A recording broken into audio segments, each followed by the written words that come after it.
legit just waiting for Gentle, and from Toronto, he did San Francisco, Toronto, Montreal. Long freaking flight.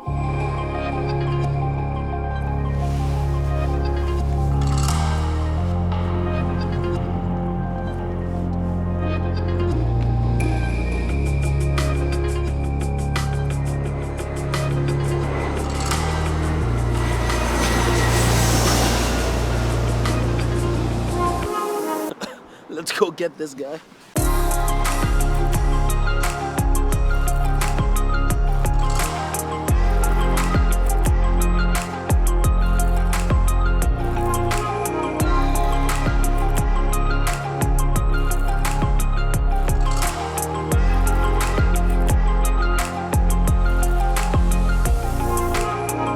Let's get this video time.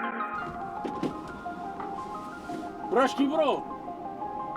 How are you, bro? I was unpacked. Yeah, it was sick. Yeah? It was cool? Yeah.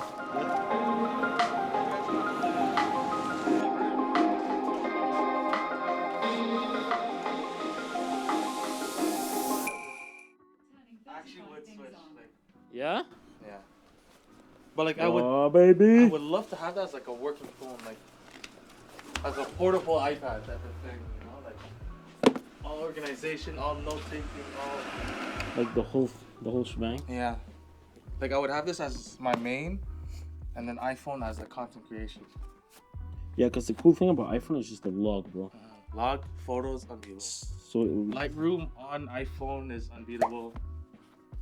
And Eber agreed. I thought it was just like just biased. And then Eber was like, oh yeah, like on iPhone, Lightroom is a lot better. okay, just sent John home because he hasn't slept for the past like God knows how many hours. But let's take a look at the Galaxy S24 Ultra. Please keep in mind, guys, that this is a loaner unit. My device is going to be pre-ordered probably tomorrow. I'll do that tomorrow. For now, let's just focus on this one.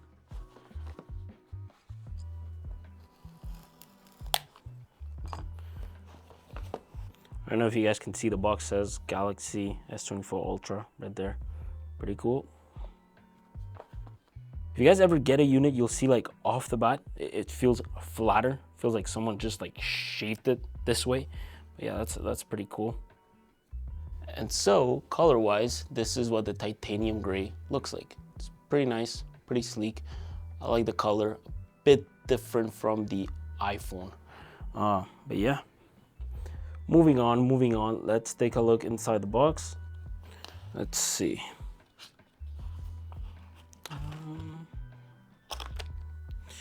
Let's take a look. All right, so we got the SIM card ejector, some manuals, got a USB-C to USB-C, and that's it. SIM card ejector, and yeah, let's get to the phone. Let me just bring it right here for you guys to see. And we are just going to gently peel this off, which is already a bit broken, but whatever. Not the smoothest, but here we go. Bam. Okay, yeah, this feels a lot flatter. Pretty awesome, pretty cool. Let me set this thing up for myself.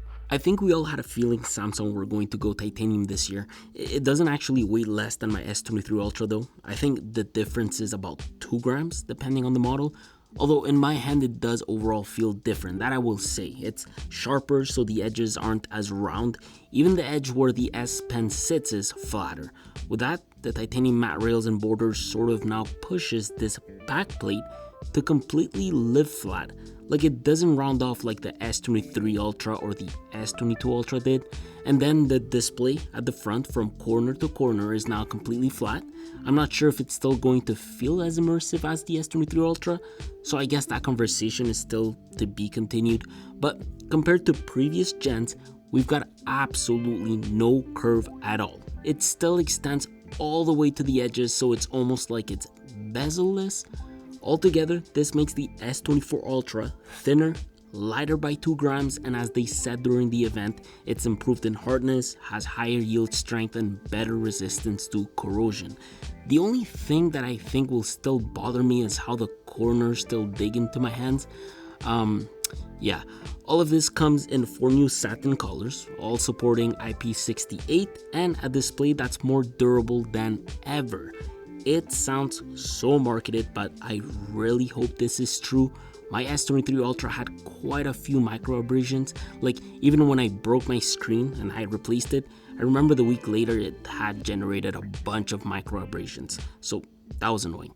But now it's said that this new Corning Gorilla Armor is 4 times more scratch resistant, resists against daily wear, and Gorilla Armor is 75% anti-reflective. So I'm excited to try all of this out. Now, the screen hasn't changed much except that it now pushes 2600 nits, but it's still the same 6.8-inch dynamic AMOLED display, QHD with LTPO and improved responsiveness. The cameras, they sort of sit the same, like in the exact same position, but they're slightly different. There's still the 200 megapixel main camera with a 12 megapixel ultra wide lens camera, but now the telephoto lens duo are completely different. Okay, well, we get the same 10 megapixel 3x telephoto lens, but now paired with a 50 megapixel 5x telephoto lens. Basically, they took the 10 megapixel 10x telephoto lens and literally got rid of it. I guess they told themselves, okay, well, with this new NPU and Galaxy AI, we can use this new sensor to crop the center of the screen to create a slightly better 12 megapixel 10x image. I think it was a good move because it now gives you a native 50 megapixel image on a 5x zoom out of the box, still keeping the ability to capture 10x at a better resolution. Overall, compared to the old 10x telephoto lens, it seems like a much better sensor. It has a wider OSS correction angle to increase steadiness of footage, which is very noticeable. It provides 5 times the resolution, of course, and at zooms like 30x and beyond, it still looks decent. They also still kept the 12 megapixel front camera the same, although you know what's interesting? They once more claimed that the S24 Ultra now has a native in-app camera experience across Instagram and Snapchat. I'm not quite sure how true that is. Time will tell. I'll let you guys know. Regardless, as a whole, all of this is being powered by the new Snapdragon 8 Gen 3 chip. Slightly modified for Galaxy, it's the SoC that, helps delivering 5G and LTE, Wi-Fi 7 with this phone, Bluetooth 5.3, better speakers with a different speaker funnel.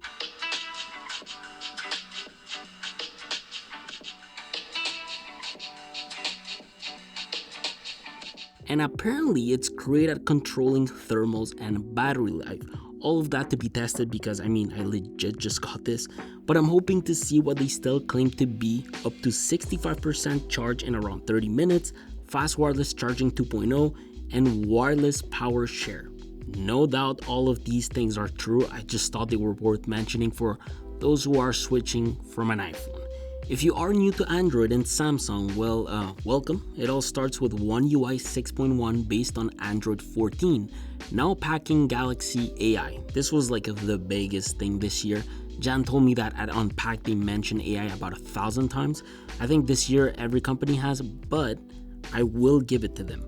By using their NPU, Samsung did pack a bunch of really cool AI functionalities into this chip, starting with Circle to Search. With the help of Google, One UI now has the ability to literally circle an object and search it through the web.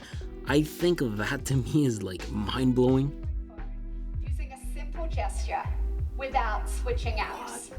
If you hold down the gesture bar, you can tap or circle an item on your screen and it'll legit just deliver some Google results to you. You can also scribble the object, whatever works for you. I know you can just swipe up and simply search something into Google, but being able to do this fast visually on maybe like an app like, I don't know, Snapchat is very cool. The other convenient feature Galaxy AI delivers is real-time voice translation. Say you want to call a restaurant in France and the hostess only speaks French.